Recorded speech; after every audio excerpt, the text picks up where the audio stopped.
looking at the underlying energy, right? We're going to be starting off with the Three of Coins, and the Three of Coins is all about setting a tone or setting a premise for your expansion, right? This is expansion in the sense of like ready to do the work, put in the effort. You know, it's patience is required here, of course, when it comes to that kind of energy, but because of course you're waiting for whatever you've been manifesting to come in. You've been putting in the work, but I feel like as well, right? This is you guys, you know, considering. Oh, excuse me. No, that's not the Three of Wands. I'm sorry. It's the Three of Pentacles. I don't know. I've seen that as Three of Wands, but this is honestly you guys planning for the future, trying to figure out, you know, based off of everyone's weaknesses and strengths, how you guys can move forward. You know, what benefits, what you guys, you know, what you guys benefit from the most working together.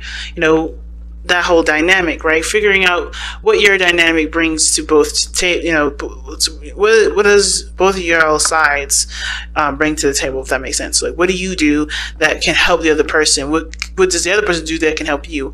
But also it's just about figuring out, you know, which, you know, if there's a future at all to even be had in the first place, right? Trying to figure out if there is even a future between you and this individual. Right? The reason why this Three of Pentacles, Three of Coins is coming up is because of the Ace of Wands. And I think I just messed up this deck too. Okay, but awesome. With the Ace of Wands. Okay. Damn. You all started out taking action on the relationship. You know, this is something that you wanted, you went after it. Definitely no holding back whatsoever. And this is now about, you know, I think you guys went with passion, went with your heart. You didn't really, you know, think about how the future would turn out. You were just in the moment with it, which is not a problem at all. So now you guys are contemplating and thinking about what plans need to be made going forward, because there is something, you know, there's either this was reconciliation for you guys. The Ace of Wands can indicate that, you know what I mean?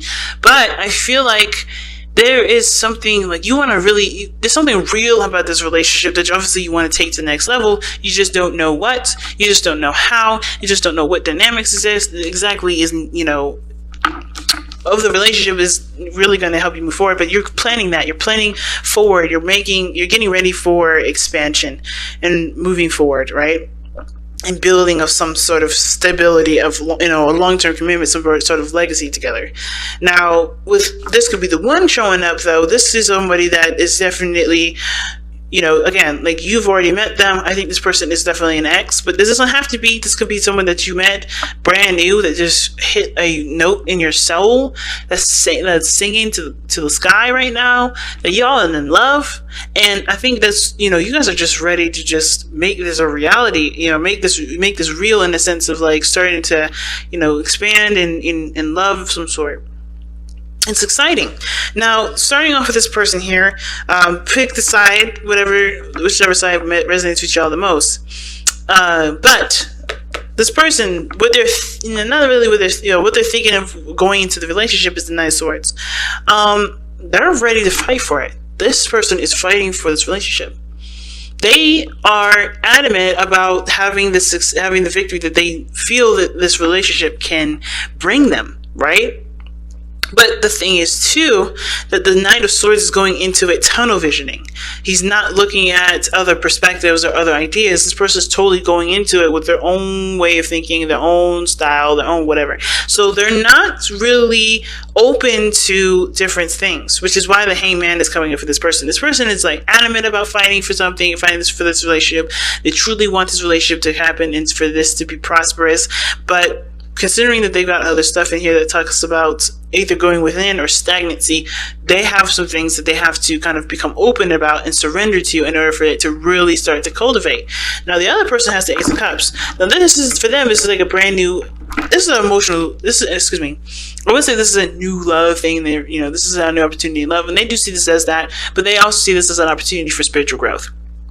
They see themselves as growing emotionally, spiritually, and allowing and trusting their intuition a lot more. This is trusting themselves a big time, because this is a door that's opening to their hearts. And I think this is for them a learning experience for themselves as well, because this is tapping into their emotional space that honestly they probably never really go into very much, right? This is someone that's very, very, probably very focused on other things, but not their emotions. So this is an opportunity to truly delve into their feels, to truly, figure out their ins and outs of what they, of their hearts, and ultimately too, going after what they want. Now, what's interesting though, is that how they present themselves is the Nine of Swords. They look like they're constantly under stress. They look like they're constantly like under some serious pressure. Like they seem like they're, they're full of anxieties. They have tons of anxiety right now, and it's not because the situation is bad, because the situation actually looks pretty good. It's because they have they're not seeing the situation externally. Okay, I see why I was thinking the Three of Wands, because the Three of Wands is actually right here. Okay, but anyway, I knew that I'm like, why am I talking about the Three of Wands and it's not even in this reading? It is in this reading, but anyway. But this person is coming from a place of anxieties and stress and doubts and worries and all this and fears, right? They're coming from a place of not really empowering energy. So of course, right, this is allowing them to have faith, and this is a spiritual growth process for them, because this is about believing in themselves, trusting in themselves, and being okay with going along with it, with how they feel, and trusting that they can accomplish the things that they want to accomplish, despite the noise and the craziness that their mind will come up with that isn't really true. Because the Nine of Swords is about, it's all the stress and stuff that's accumulated and that's come up in the mind, right? This is coming from the mind, and it's not actually coming from the physical situation at this moment. Because if that was the case, this person wouldn't have their eyes covered, as you see, right? This person is actually holding their children, it looks like, holding their children and looking out at the darkness of the swords. So, it's interesting with this deck, because this person actually is seeing the situation outside, but they're looking towards the darkness, right? They're looking towards that dark spot, the darkness in the crevices of their mind. If swords are representations of thoughts, they're looking at the darkness of their mind, the darkness of the thoughts. So they're not able to really see the situation clearly, because they're not looking at the situation. They're looking at the thoughts. They're looking at the things that either they've experienced in the past that they don't want happening again, or they're just not very, they don't feel very secure. Okay. Now, that being said, this person here has got some things to change as well. Like, for instance, with the Hangman coming up, right? It talks about surrendering to a different perspective. Like I said, this person's tunnel visioning this relationship. They're adamant about fighting for it, but they have to see something from a different perspective. They have to see the situation from a totally different angle. And even though this person is trying to trying to take action in the relationship, perhaps, or thinking that this relationship is needing of action being taken, the Hangman is showing that they're not doing anything. And it's not because they can't do anything. It's just because that they're the way that it's like they're hitting a brick wall with the way that they're going about it, and they have to you have to see something from a different perspective. They have to go about it with a new idea or a new way of kind of thinking and communicating in order for there to be an impact. Because I think this person is like, no matter how hard this person is coming at them, there's no effect. Right? This person is in a situation where there's no changes, nothing changing. The situation is still fucking the same. But the thing is that if they see this person from their perspective, right? If they take a look at their, this person, or put the shoes on of this person, they'll be able to understand what they need to do in order for there to be progress, right? Progress is the fundamental problem for this relationship, because there doesn't seem to be very much. Somebody's like, even though this is a new beginning, emotionally, this person is still scared. This person is still worried. This person is still stressed. This person is still, entertaining thoughts that don't encourage growth. At the same time, this person here is not able to do anything differently, because they're hitting a brick wall with the other person.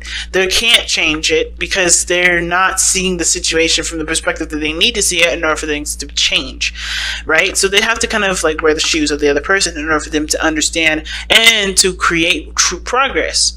So, and that's hard, right? I'm going to actually pull another one for that, because I'm going to see, what do you guys need to see of this other person? And it's going to be very different for a lot of you guys. It's not going to be the same for everybody, but it does help to kind of get some sort of ideas of what area or what perspective do you need to surrender to, or is it surrendering personally, like surrendering altogether, like not taking action whatsoever, just allowing the other person to do their thing, and you just kind of be open to it, because it may be that the situation is not calling you for you to do anything, and it's you actually, this person or whoever. I say you, I mean I'm talking to the other person, whoever identifies with this person may be so adamant about getting something that they don't realize that they need to not do that. They may need to just chill, take a step back, not do anything, and actually just be open to things coming in, open to love coming in.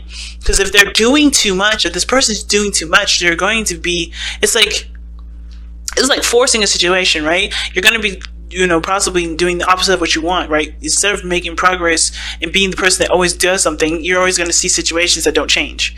So this person may have to actually take their foot off the gas and actually just coast.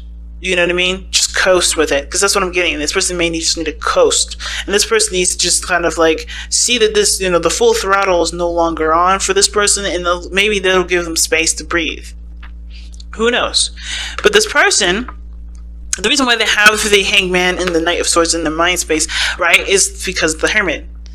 Obviously, this is someone that's definitely gone within, figured, they know their power, they know their strengths, they've healed, they've done the things that they need to do to be able to go out there and fight for what they want, because they've taken the time out to figure out exactly what they needed within themselves and what they needed to know about themselves to be able to, start even considering a future.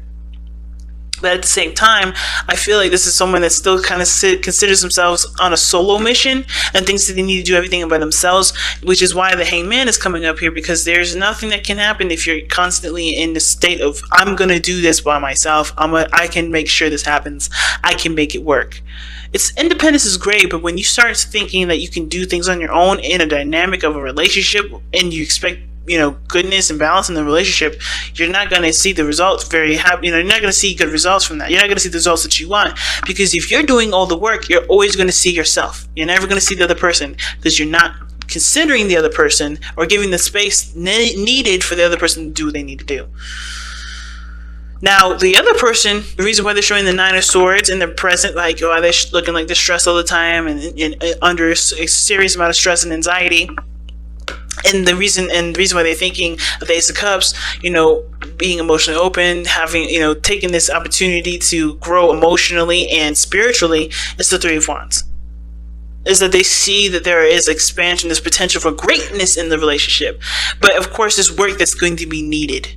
And I think that this is a doubt of their capability of doing it, right? This is their doubts of their capability of making this future happen. And so it's not about whether or not the other person works with them or not. It's about if they can do the work that they need to do. If they can, do what they need to do to accomplish that. And at the same time, this person may have done work before, and they may have, they may have been, doing some things in regards to the relationship to improve it, and they have yet to see the results of it. And I think here's the thing, right? I think it's going to take time, of course, understanding that there's going to need to be time dedicated to growing a healthy relationship, because nothing happens overnight. And I think this person's anxious because it hasn't happened yet. Something that they've been, improving, right, is not quite yet ready to come in yet, because they're not in a position of accepting that. So they're not open to it either. Even though they know this is a brand new beginning, their hearts have to be open, they're not open to it because they're stressed about what could go wrong.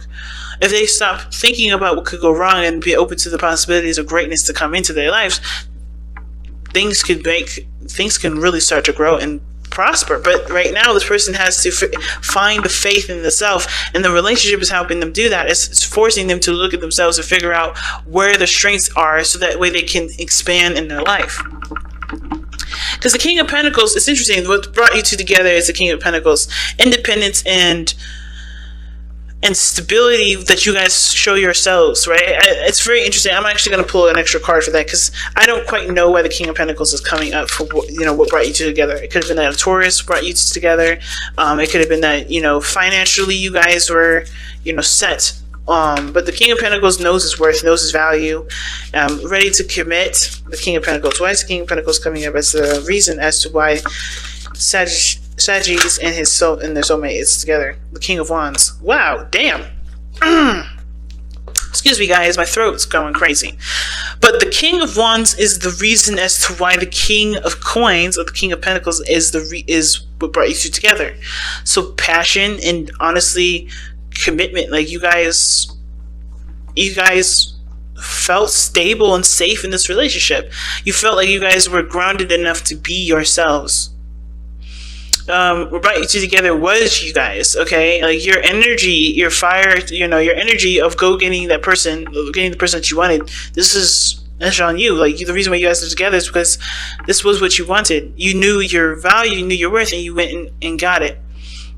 Or somebody of fire energy definitely was, adamant about having the relationship. Right? Because the King of Wands only does what he wants to do, and he can be extremely ruthless. And the King of Pentacles is very practical, very solid, very stable, and they're of grounding energy. And I kind of feel like both of you guys are, well, one of you guys is the King of Wands, and one of you guys is the King of Pentacles. So you guys both, in your own ways, brought each other together. Like somebody was definitely passionate, was on a passionate kick, and somebody was like choosing, I don't want to say choosing a safe option, but they felt that they can build a relationship with you. They felt that, one of you guys is the King of Pentacles in this situation, pretty much what I'm saying. The King of Pentacles was the person that sought the relationship out, felt like they can definitely dedicate their time and energy to building something of stability, something of long-term and committed energy here. And the other person was purely on passion and excitement and the feeling of being in the moment with this individual, right? It wasn't long-term, figuring things out. Which is why the other person may be not really in a very practical space, right? Somebody's looking at the long-term, well, the other person wasn't, okay? And I think the person, too, in some weird way, the King of Pentacles either was a person that, that was open to providing stability for somebody that had this creative energy that they needed, that honestly needed that space. And then at the same time, with the King of Pentacles, they may have been seeking out stability, and the other person was seeking out passion, right? So it's interesting, but you have two masters here, two masters of practical thinking, of stability, comfort, routine, patterns. Like someone is very structured in the way they are, and the King of Wands is this flamboyance, unique themselves, not really thinking about the future too much, just being in the moment. But the challenges you both face is the Eight of Coins, which is progress, hard work towards a stable, an outcome. And there's no progress being made. And it's mostly because I think there's a dynamic in the relationship that's showing that's needing a bit more, belief in love and care. Okay. Wow. Very interesting reading, family. But, wow. I don't know. I don't know what else to say, to be honest. I think I've said everything. But you guys have true love. This love is a once-in-a-lifetime love. Wow. Yeah, so, I feel like I've said everything I needed to say about this reading. I'm trying to think about, what else these cards could be telling you guys. And I feel like the biggest thing that I guess to take from this reading is that, being open and surrendering to the situation, surrendering to to what's actually happening, what's actually real, what's going on. That's the best way to move forward. Because I think there's too much of trying to make this happen or not really making anything happen because, there's a lack of understanding. Like, truly embrace the situation and be open to new things. Be open to adjusting things. Be open to actually, seeing what's going on in front of you to assess how the future can pan out forward.